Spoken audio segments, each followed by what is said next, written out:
Eh bien, merci à tous d'être ici présents. Merci aux membres du jury, évidemment, d'avoir accepté déjà de rapporter cette thèse. Notamment, je remercie Frédéric Parmire et Mathilde Dupont-Nivet et Pascal Leroy, donc, qui n'a pas malheureusement pu venir aujourd'hui, mais qui a été bien remplacé. Donc, c'est une méthode que j'ai trouvée afin d'avoir Marc parmi nous aujourd'hui, qui ne pouvait normalement pas être disponible.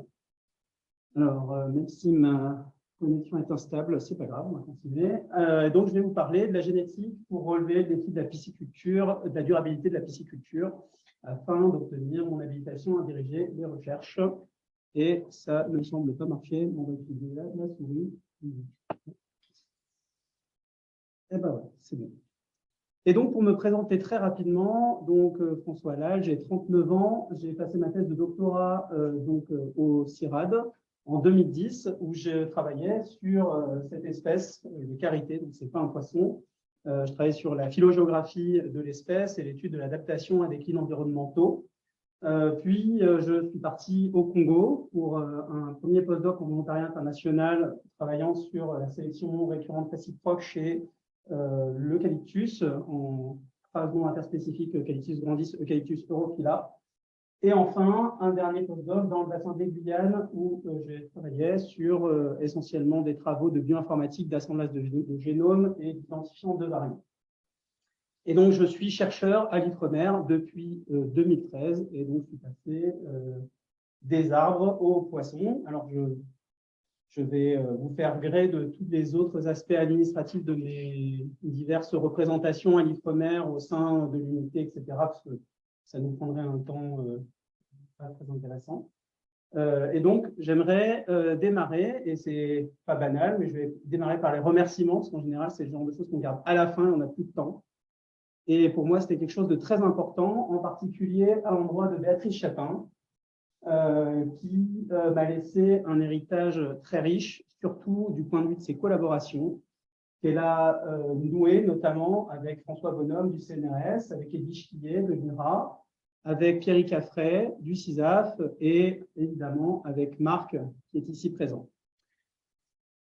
Et pas que, parce qu'évidemment, avec David Mackenzie, avec d'autres collègues de l'Université de Montpellier, avec Mathilde, Marie-Laure, Hugues de Verdal. Et donc, c'est dans ce contexte que je suis arrivé et donc j'ai profité de ce réseau extrêmement riche et que j'ai moi-même agrandi, notamment avec la venue de Benjamin, avec une collaboration importante avec Pierre-Alexandre Gagnère, avec l'arrivée de Florence Focas, avec qui j'échange énormément, et nos jeunes scientifiques du CISAF, et évidemment des collègues de l'étranger, notamment dans des collaborations nouées dans les projets européens divers. Donc, dans ce contexte, j'aimerais quand même revenir sur les deux mentors. Je ne pensais que ni l'un ni l'autre ne serait là aujourd'hui. Et donc, Béatrice Chapin, docteur d'État, zootechnicienne émérite, l'ichtyologie et l'aquaculture n'ont aucun secret pour elle. Et son second pouvoir est qu'elle est capable de faire des analyses de variance à la main. Et Marc Van de Putte, ingénieur hors classe, docteur, son super pouvoir évidemment c'est la génétique, l'héritabilité des composantes de la variance, donc pas de secret pour lui. Et son second pouvoir, c'est qu'il est capable d'écrire un article en quelques heures. Et donc, je les remercie parce que les travaux que j'ai menés sont aussi grandement grâce à eux. Évidemment, il n'y a pas que lui. Et dans les collaborations, il y a notamment Alain Vernier, chez nous, qui est responsable de la gestion et de l'entretien des lignées. Mais pas que, parce qu'il est aussi un inventeur génial, capable d'installer une nouvelle zone d'évaluation phénotypique haut débit en quelques semaines. Et lorsque se pose la question de comment préparer 2800 rations en une demi-journée, il a été capable, avec son imprimante 3D, de nous inventer un répartiteur qu'on a beaucoup usé.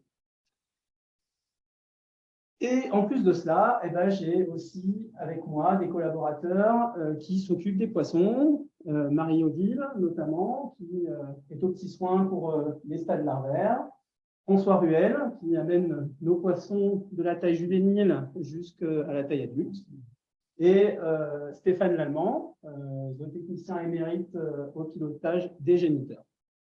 Et tout ça, bah, c'est extrêmement important. Également une équipe de choc avec des étudiants, étudiantes, postdocs, thésards, etc., qui ont beaucoup participé à l'ensemble de ces projets. Et une mention spéciale aussi pour Frédéric Clotat, tout à droite, qui est arrivé chez nous il y a quelques années, qui est ingénieur de l'INRAE et qui participe dans énormément des projets de recherche que l'on mène. Alors, pour rentrer un peu plus dans le vif du sujet, cette fois-ci, on a balayé les remerciements, et je les remercie tous.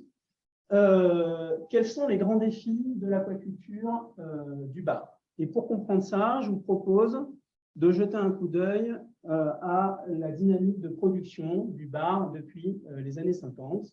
Et ce qu'on voit, c'est que dans les années 50, évidemment, jusqu'en 1980, il n'y avait quasiment que de la pêche. Et qu'à partir du début du développement de l'aquaculture, on voit un essor absolument fantastique. Et le bar est donc maintenant essentiellement une espèce aquacole et plus du tout halieutique, d'un point de vue commercial en tout cas. Et si on regarde sur les 10 dernières années, on voit une augmentation de plus de 200% de cette production. Donc, dans ce contexte de production croissante, se pose un certain nombre de questions. La première est l'accès à la zone de production et donc au littoral, en compétition notamment avec les autres activités humaines que sont la pêche, mais aussi le tourisme. Et donc la venue de production aquacole n'est pas forcément vue d'un œil très avantageux. Il convient donc d'accompagner le développement de cette filière, notamment par un développement durable. Et ce développement durable, comment y répondre? Eh bien, premièrement, par l'adaptation de l'environnement d'élevage. C'est la première idée qui peut venir. Et par exemple, l'étude de la courontologie, associée à l'étude de la bathymétrie, c'est-à-dire la hauteur de la colonne d'eau, permet de caractériser la capacité de support environnemental, identifier les meilleurs emplacements possibles et définir des quotas de production. Évidemment, ce n'est pas de ça dont je vais vous parler aujourd'hui, car ce qui m'intéresse, c'est finalement le second levier, et pas des moindres, à savoir comment adapter l'animal à cet environnement et répondre à ce défi de développement durable. Et pour cela, deux leviers complémentaires, la domestication et la sélection, qui vient d'être accompagnés. Alors, pourquoi la sélection?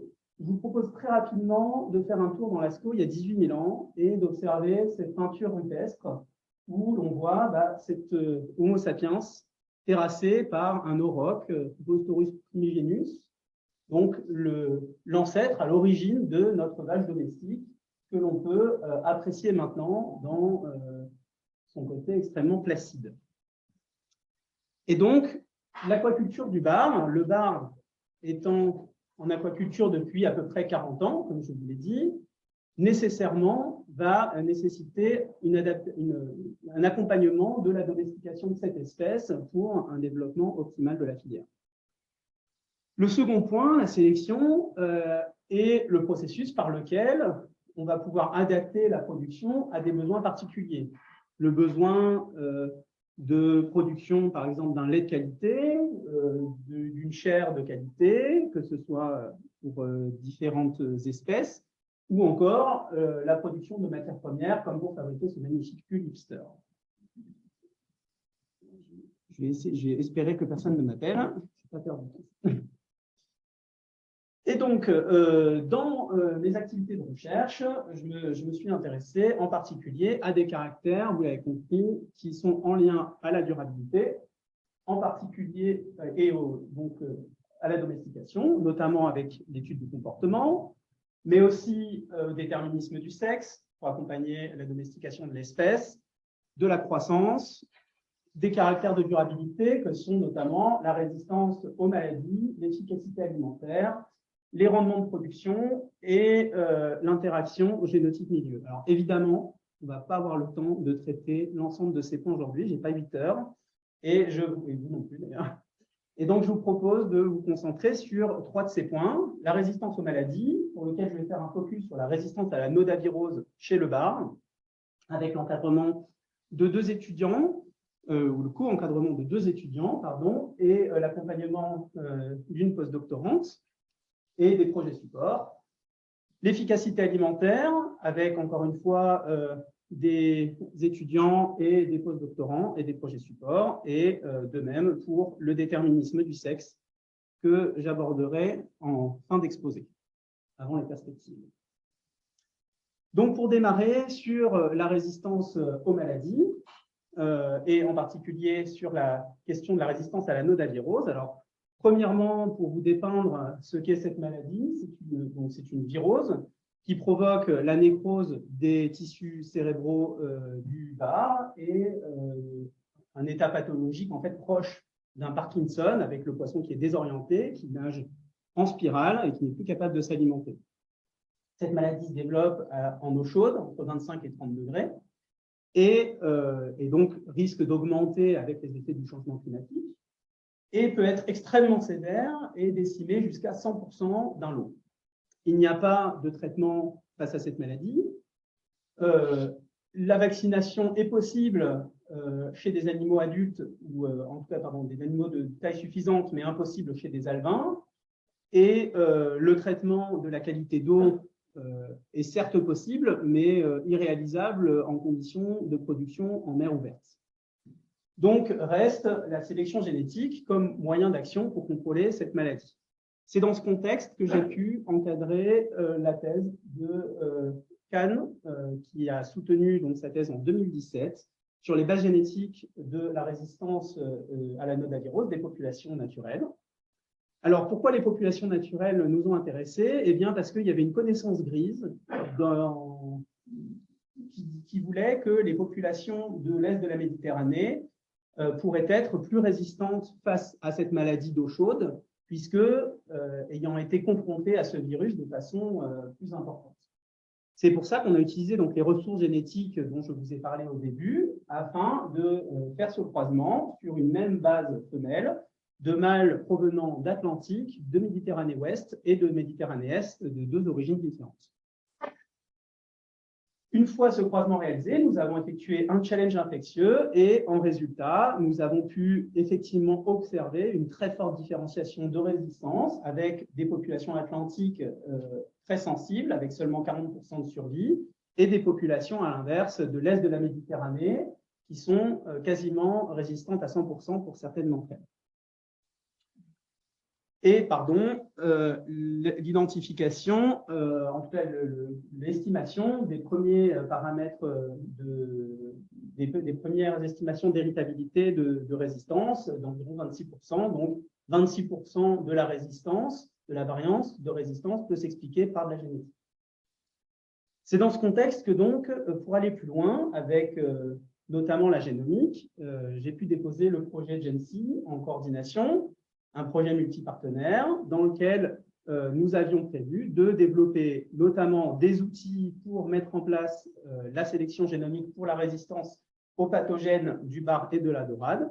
Et donc, vous avez ici en illustration la puce bar de 57 000 marqueurs que j'ai designé en tout début de projet et qui a montré des très bonnes performances avec environ 92% de marqueurs polymorphes dans des populations commerciales.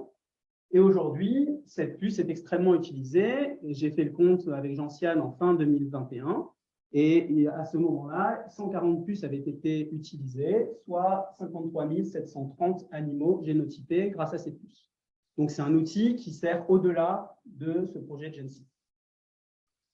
Et avec ces résultats, avec cette puce, cet outil génomique et l'encadrement de Ronan Griot, nous nous sommes attelés à essayer de rechercher un peu plus avant les bases génomiques de la résistance à cette pathologie.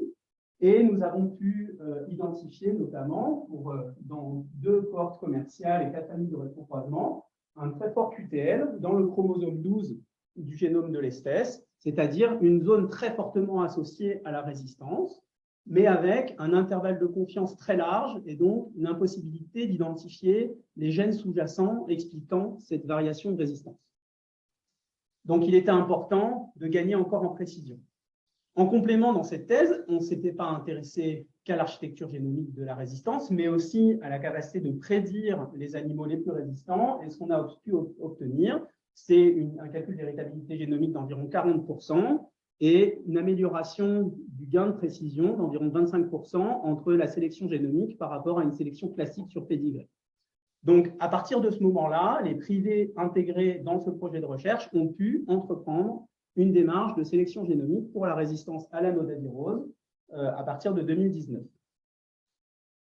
Pour aller donc plus loin sur la détection et l'identification des gènes sous-jacents, j'ai eu la chance de co-encadrer, d'accompagner en tout cas le postdoc d'Émilie Delpuech, qui donc a travaillé sur l'identification des gènes responsables de cette résistance. Et pour cela, nous avons utilisé 6 cohortes commerciales pour environ 6000 animaux qui ont été challengés et une population de validation. Tous ces animaux, 7133 au total, ont été donc challengés pour la nodavirose, génotypés sur notre plus 57 000 marqueurs, et les 400 parents à l'origine de ces animaux ont tous été séquencés complètement.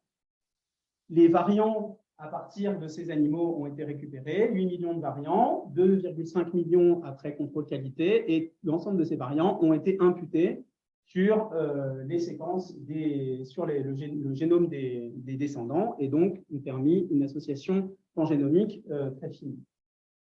En résultat, sur les marqueurs les plus significatifs, ce qu'on observe, c'est qu'on redétecte effectivement la présence de ce QPL dans le chromosome 12 de l'espèce, et en zoomant plus avant sur la région la plus associée, on observe un certain nombre de variants, dont celui-ci en rouge, extrêmement associé à la résistance, et tout près d'un petit gène, IFI6, un petit gène de 4 exons seulement, codant pour une protéine transmembranaire, en anglais appelée interferon alpha undetectable protein 6, donc une protéine transmembranaire qui promeut un interféron. Et cette protéine transmembranaire a déjà été démontrée comme étant impliquée dans des réponses immunitaires contre des virus, en particulier les virus d'hépatite C et B chez l'homme. La validation de ce candidat est en cours à l'ANSES et on va bientôt avoir des résultats permettant de corroborer cette observation.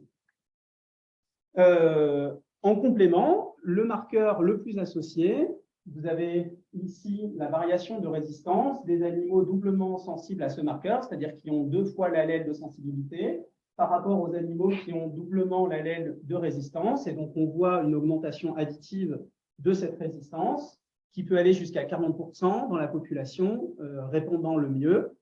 Et donc, on peut envisager ce marqueur comme utile pour une sélection assistée par marqueur par la suite. Ces travaux ont été soumis tout récemment dans un préprint sur bioRxiv. Enfin, pour aller plus loin, quelle suite à donner à ces travaux? Une réponse à la sélection génomique est en cours dans un projet nouvellement démarré, MEDMAX, dont l'INRAE est le coordinateur, et dans lequel nous avons identifié 50 mâles élites pour la résistance, donc avec des valeurs génétiques très élevées pour la résistance à la nodavirose, que l'on a croisé sur une même base femelle par rapport à des mâles témoins. Les 2000 animaux issus de ces 2 croisements ont été challengés, donc 2000 de chacun des croisements, donc 4000 au total, ont été challengés, et donc les analyses de ces résultats sont en cours. Passons maintenant à l'autre critère dont je voudrais vous parler, et donc l'efficacité alimentaire, qui est un critère, s'il en est, extrêmement important. L'efficacité alimentaire, d'abord, qu'est-ce que c'est? C'est un ratio, finalement, entre l'ingéré d'un individu, d'un poisson en l'occurrence, et son gain de poids. C'est-à-dire, c'est une estimation de la quantité de gain de biomasse d'un animal par rapport à ce qu'il a mangé. Ce ratio, évidemment, on le veut le plus bas possible, ce qui signifie que l'animal est efficace. Moins l'animal mange par rapport à la quantité de biomasse qu'il a pris, plus ça veut dire qu'il est en capacité de transformer son ingéré en un gain de biomasse et donc plus il est efficace.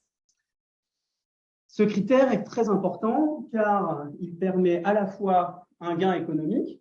Plus on va diminuer l'ingéré par rapport à un gain de poids donné, plus le fermier va finalement, moins ça va coûter au fermier de produire son kilo de poisson. et également écologique, puisque ça signifiera que pour cette même production, il y aura besoin de moins d'aliments. Alors ça, je pensais l'avoir enlevé, je suis désolé, je les passe très vite. Cependant, c'est un critère qui est très difficile à évaluer, car, comme je vous l'ai dit, ce ratio est l'ingéré sur le gain de poids. Le gain de poids, il est facile à évaluer quand on parle de poisson, parce qu'il suffit de peser le poisson avant et après expérimentation, et on a son gain de poids en faisant la soustraction. Par contre, pour l'ingérer, ça signifie être capable de savoir quel poisson a mangé quelle quantité de granulés. Et quand vous voyez cette image, vous comprenez bien que dans une condition normale d'élevage, c'est absolument impossible. La question alors s'est posée de peut-on contourner ce problème et trouver un indice d'évaluation qui soit tout autre. Le premier, développé en particulier par Béatrice Chapin, est la perte de poids aux jeunes. La perte de poids aux jeunes comme prédicteur en fait du métabolisme énergétique des poissons. Pour le comprendre, si on imagine ces 4 poissons théoriques ABCD, imaginons en bleu la part dans l'allocation des ressources, la part utilisée par chacun de ces poissons pour sa propre maintenance et donc pour son métabolisme de base. Le poisson A ayant besoin de 25% de son allocation de ressources, à l'inverse, le poisson D, seulement 5%. À ce moment-là, il est facile de comprendre, à investissement reproductif constant, que le poisson A va avoir moins de part relative de son alimentation à allouer à la croissance, alors que le poisson D en aura beaucoup plus. Et donc, dans ce cas-là, on comprendra directement que le poisson D est plus efficace. Et c'est par l'étude de la perte de poids aux jeunes que l'on espère pouvoir identifier cette part du métabolisme de base.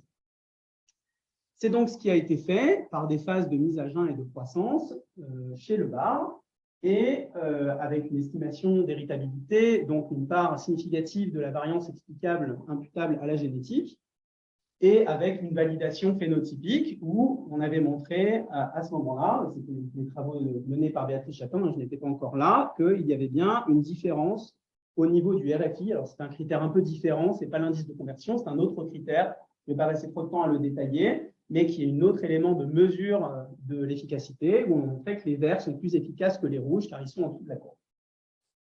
Pour l'expliquer simplement. Et donc, nous nous sommes posé la question de savoir si on pouvait développer un autre critère, un peu plus direct, pas basé sur le jeûne, mais bien sur l'alimentation des poissons. Et pour ça, on s'est basé sur une étude dans les années 2013, je crois, pardon, de Brouillet, sur l'efficacité alimentaire des lapins en conditions d'alimentation restreinte. La croissance des lapins était bien corrélée avec leur efficacité alimentaire. Et donc, c'est ce critère que l'on s'est permis d'essayer de tester avec cette enceinte dont je vous ai parlé au début de mon exposé, construite par Alain, dans laquelle on a pu évaluer plusieurs centaines de poissons pour leur gain de poids en fonction de leur ingéré. Et donc, on a identifié des animaux bons, qui étaient au-dessus de la régression, et des animaux mauvais, ici en dessous, qu'on a pu valider par la suite comme étant en conditions de groupe, c'est-à-dire en conditions d'élevage normal, effectivement, les uns étant meilleurs que les autres, tel qu'attendu. Une réponse à la sélection génomique pour ce caractère est en cours dans le projet à point impact dans lequel je suis impliqué, et les résultats, la manip d'évaluation est en ce moment même en acclimatation. Pour faire suite à ces résultats intéressants, dans le projet Selfie que j'ai déposé et que je coordonne, on a eu l'idée avec Mathieu Besson, en postdoc à ce moment-là avec moi, d'évaluer ces deux métriques de perte de poids aux jeunes et d'efficacité alimentaire individuelle chez une population de privés. Donc, l'écloserie marine de Gravelines nous a envoyé 2000 poissons que l'on a marqués et génotypés sur notre fameuse puce 57 000 marqueurs. Une partie de ces animaux ont été évalués pour leur efficacité alimentaire individuelle dans les aquariums individuels que je viens de vous montrer, et une autre partie ont été évalués sur leur perte de poids aux jeunes. Et les valeurs génétiques de l'ensemble de la population ont été recalculées à partir de ces modèles, et on a identifié des animaux bons, ici pour le critère de l'efficacité alimentaire en vert, ou pour le critère de la perte de poids en violet, et des animaux mauvais, ici en rose pour l'efficacité alimentaire individuelle, et en bleu clair pour la perte de poids. Et donc, on a mis ces animaux en challenge.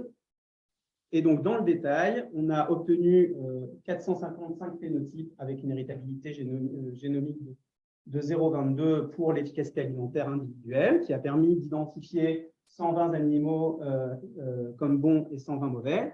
Et de la même pour la perte de poids aux jeunes, 1357 poissons évalués pour identifier 120 bons, 120 mauvais.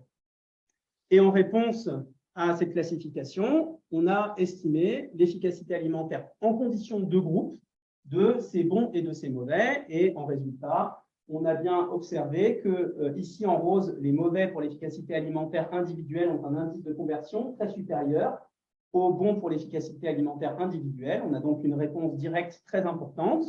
La réponse pour la perte de poids aux jeunes est non significative, mais on voit quand même une tendance qui semble aller dans le même sens, avec en violet les bons qui ont une efficacité qui ont un indice de conversion plus bas, donc une meilleure efficacité alimentaire. Hein. Si l'indice de conversion, plus il est bas, et meilleur on est.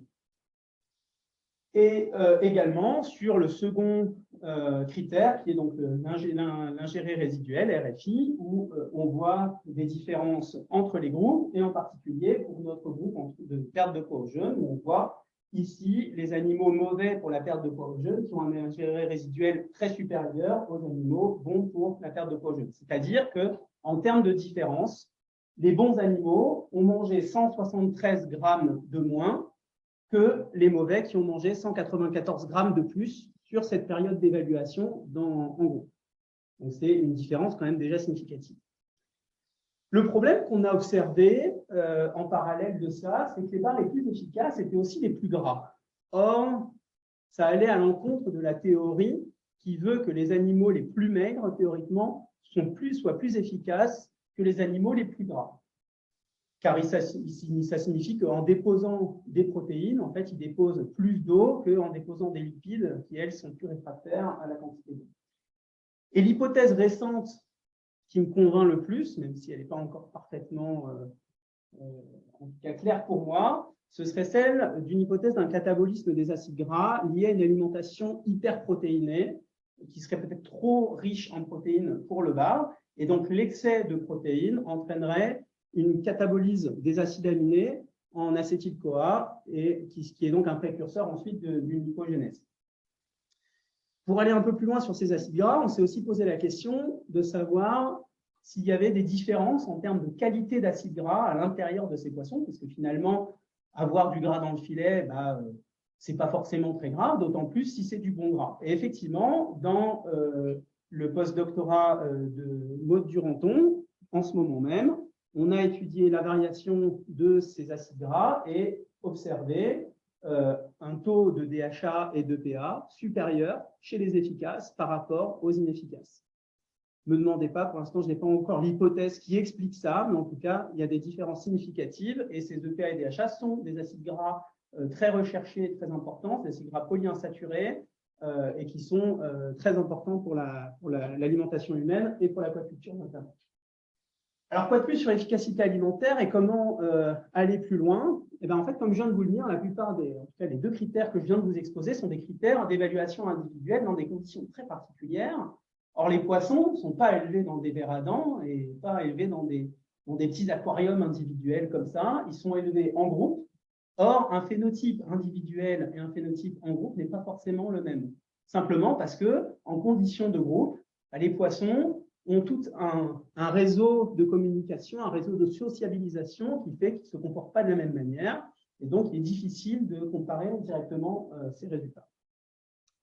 Donc, pour cela, une possibilité serait de faire ce qui a été fait par Hugues de Verdal chez le tilapia, à savoir filmer en latéral des animaux en cours d'évaluation pour l'efficacité alimentaire, des animaux marqués avec des floyd tags, ici, avec des petites étiquettes, et donc, par analyse vidéo, identifier quel poisson a consommé quel granulé au fur et à mesure de période de nourrissage. Et donc, pour estimer de façon précise, en conditions de groupe, quel est l'ingéré individuel de chaque poisson. Ce qu'on propose aussi de faire, plutôt que d'analyser des centaines, des milliers d'heures de vidéos telles qu'a fait Hugues, c'est d'utiliser les apports de l'intelligence artificielle, notamment pour essayer de faire de la reconnaissance faciale des poissons, ou en tout cas de la reconnaissance de patterns qu'on pourrait coller sur les poissons, afin de pouvoir savoir et suivre de façon automatisée qui et où.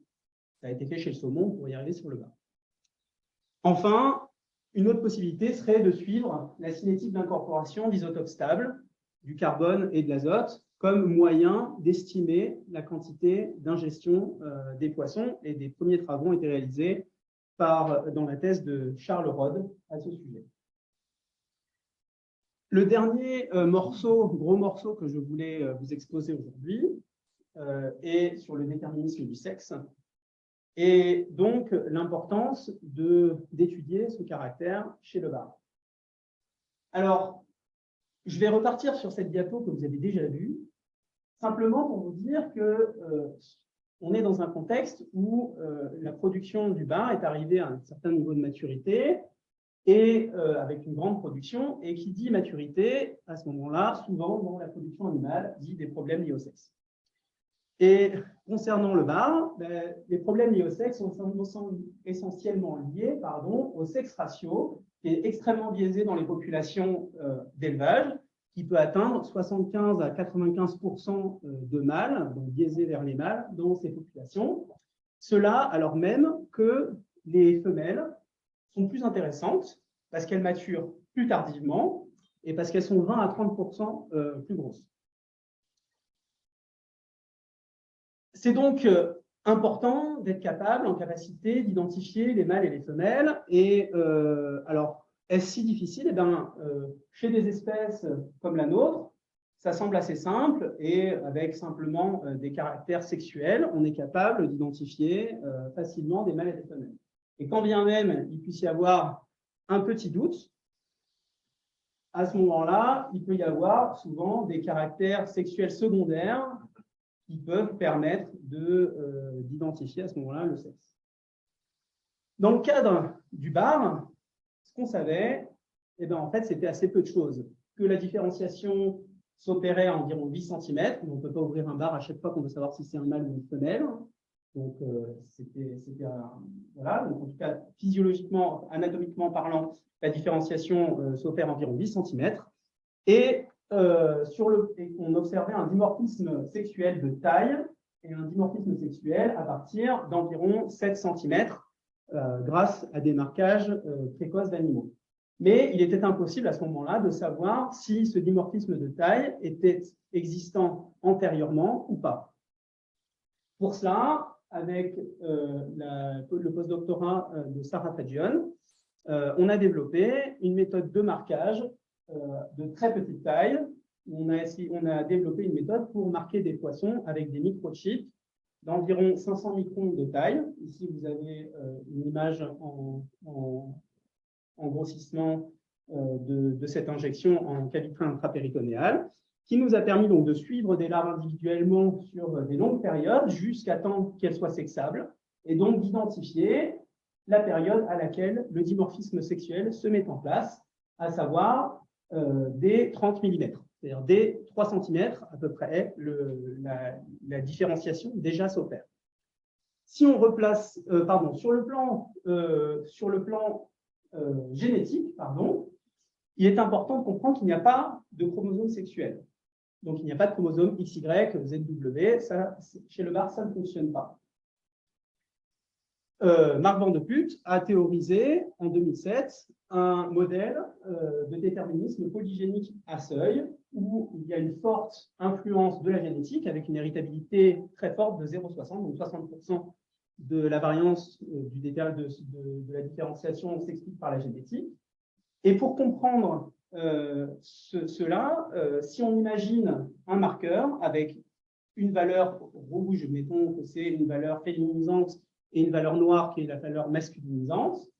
Et donc, si l'on comprend qu'il y a des dizaines de gènes répartis sur l'ensemble du génome, à ce moment-là, on comprend facilement qu'un tirage aléatoire de cartes va donner finalement une tendance sexuelle génétique qui va pouvoir être tout à fait continue et qui va donc expliquer cette grande variabilité génétique de la tendance sexuelle. Ces gènes en question, d'ailleurs, on en a identifié un certain nombre, notamment dans la thèse de doctorat de Sarah Fagion, qui est venue à Palavas pendant quelques mois et que j'ai donc encadré. où on a identifié dans des populations sauvages des QTL de déterminisme du sexe qui, à la fois, étaient extrêmement multiples et en plus différents en fonction des populations ici Atlantique, Méditerranée Est, Méditerranée Ouest et Méditerranée Sud-Est Méditerranée, Nord-Est Méditerranée.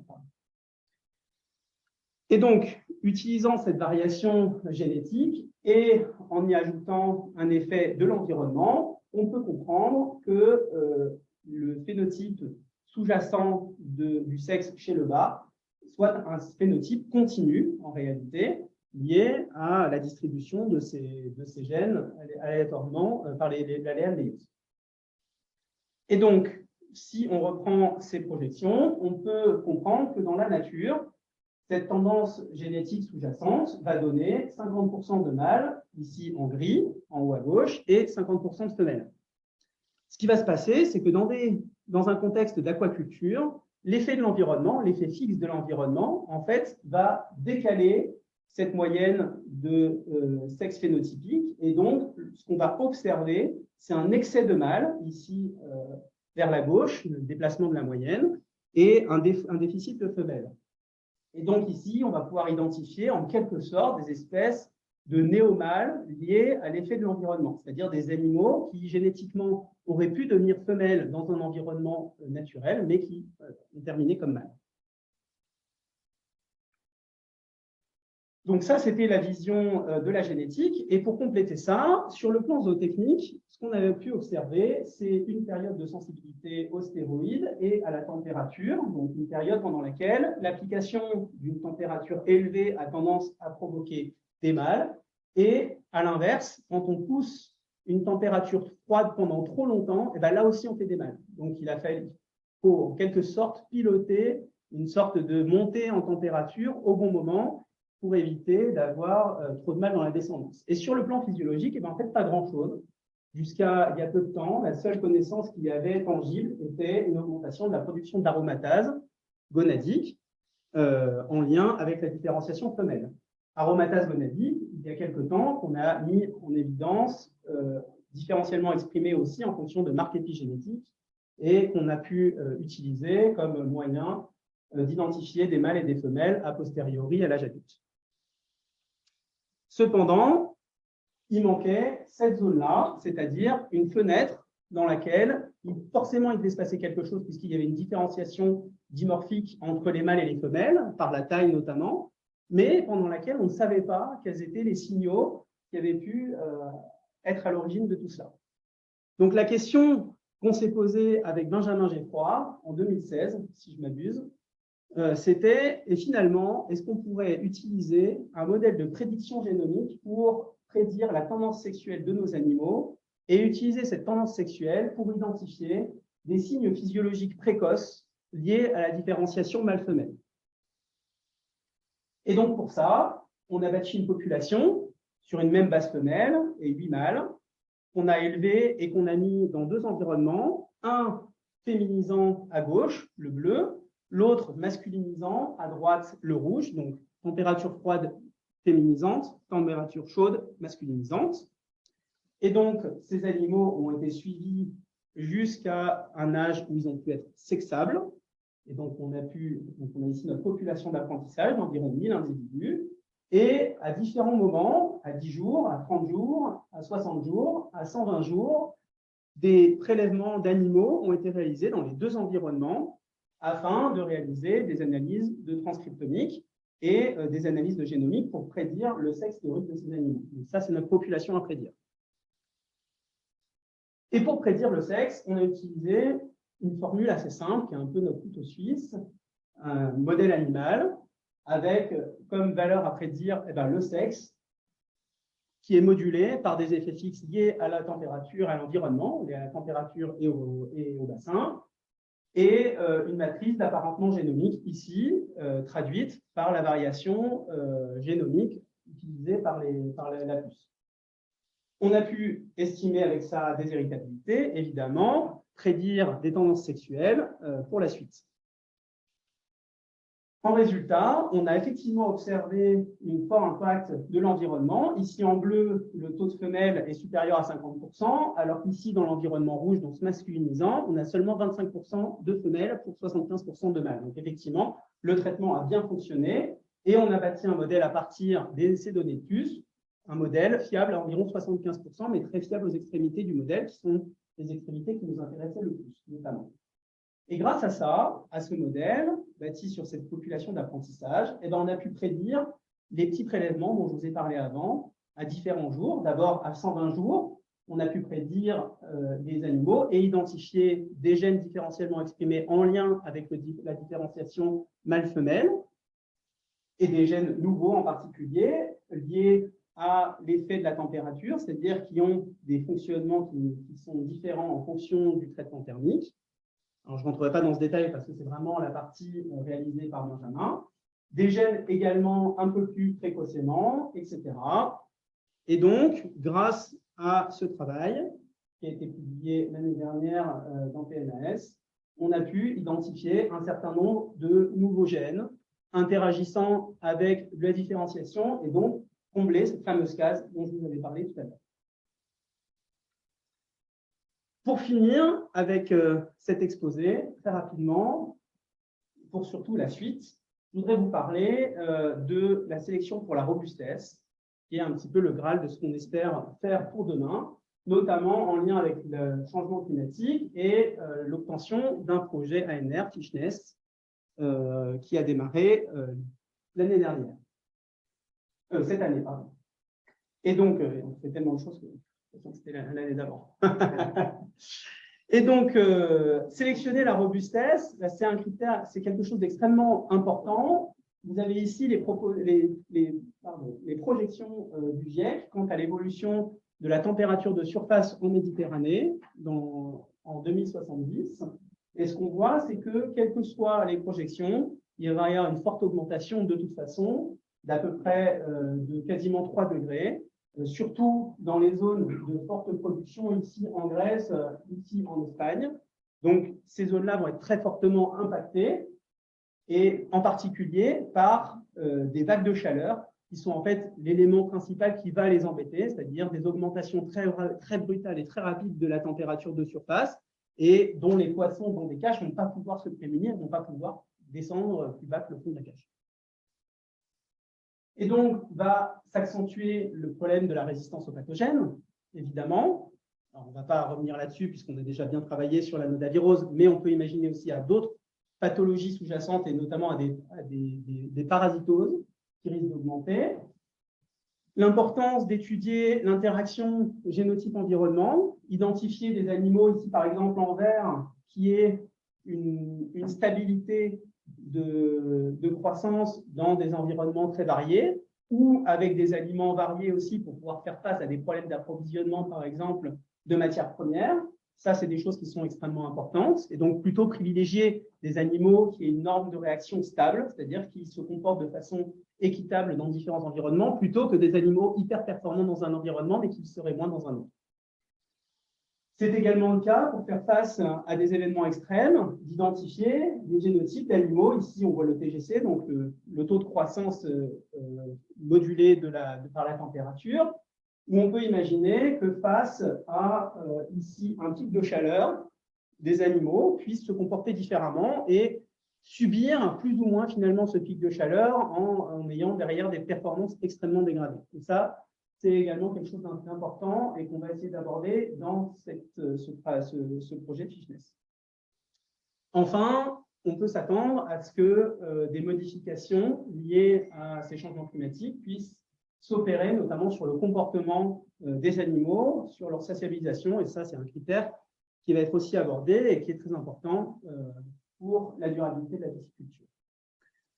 En conclusion, je crois que je vais passer dans les temps, finalement. En conclusion donc, de cette présentation, je ne vais pas vous en mettre des tartines, mais simplement pour vous dire que finalement, il reste encore fort à faire pour étudier ces questions de durabilité, de domestication, notamment aussi pour accompagner la question du bien-être, qui est une question clé dans la société, extrêmement importante à aborder pour les consommateurs. Pour l'efficacité alimentaire, évidemment, il y a encore beaucoup de choses à faire et je voulais montrer pour la santé avec toutes ces nouvelles pathologies pour lesquelles il conviendrait aussi de travailler et d'identifier des moyens d'action. Et enfin, pour l'adaptation, notamment au changement climatique. Et donc, pour vraiment terminer, très rapidement, je voulais juste vous dire, parce que une des choses importantes dans mon travail, à mon avis, est aussi d'être capable de distiller au grand public, finalement, les résultats de la recherche. On a fait ce petit jeu avec Mathieu Besson et un collègue développeur de jeux vidéo, dans lequel on peut finalement suivre une exploitation piscicole sur une petite côte méditerranéenne, et où la gestion de ces lignées est quelque chose de tout à fait important. On peut à la fois utiliser des lignées commerciales ou une lignée développée personnellement, gérer la quantité de poissons afin de mieux contrôler son environnement. Par ici, il y a un environnement parfaitement sain, ici un environnement résultant très dégradé, et donc avec évidemment des personnes qui sont dans ce jeu. Et ce jeu permet aussi d'améliorer un certain nombre de caractères, la vitesse de croissance, l'efficacité alimentaire et la résistance aux maladies. Et il a été beaucoup utilisé, notamment dans les écoles, pour pouvoir faire une espèce de démarche d'introduction à toutes ces problématiques, et également à l'université de Child Coast University en Australie, où ils l'utilisent en introduction à la pisciculture. Et donc, je voudrais encore remercier l'ensemble des personnes qui ont fortement participé à ces travaux, et ainsi que donc, les projets et les financeurs. Et je vous remercie de votre attention à tous.